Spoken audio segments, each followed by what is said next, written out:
Let's start with something controversial again.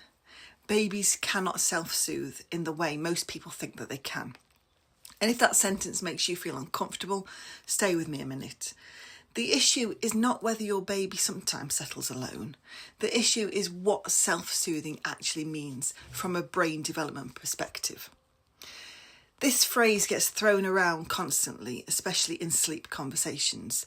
Things like they need to learn to self-soothe, don't interfere, they'll never learn if you go in. But the thing is, emotional regulation is not simply behaviour, it is a neurological capacity. And capacity depends on brain maturation.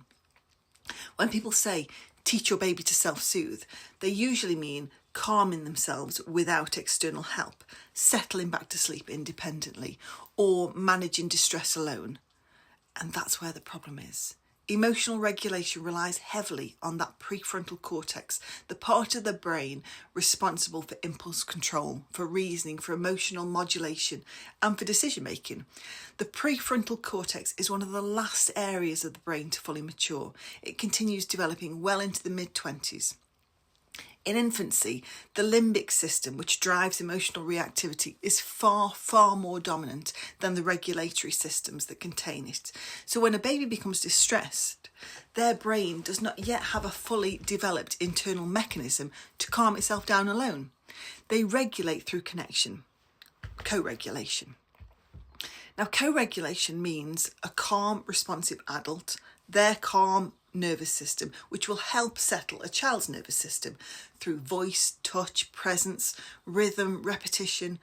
A child experiences this safety, and over time, repeated experiences of being soothed strengthens those neural pathways and gradually scaffold that internal regulation. This is a developmental process measured in years, not in nights. Now, here is where it becomes more nuanced.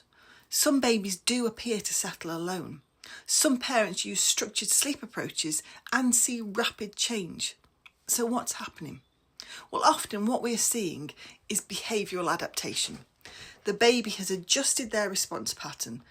Now, that doesn't automatically mean harm, but it does mean we need to be precise with our language.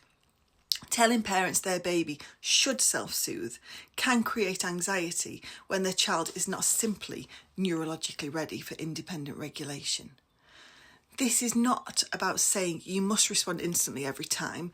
It's not about saying sleep support is wrong, but it is about understanding capacity. Some children can tolerate small stretches of frustration. Some escalate really quickly. Temperament, sensory profile, attachment, experiences and environment all influence this.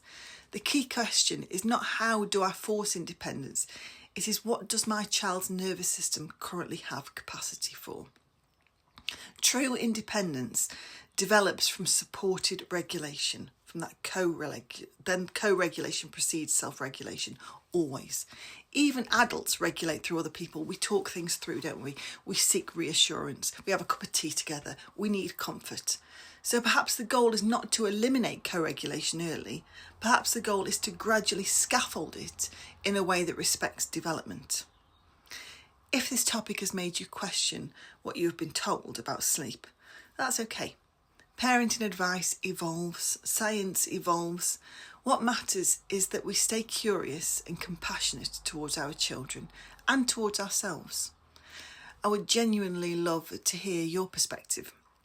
Do you believe that babies can truly self-soothe, or do you think that we have misunderstood what that phrase actually means? Let me know in the comments.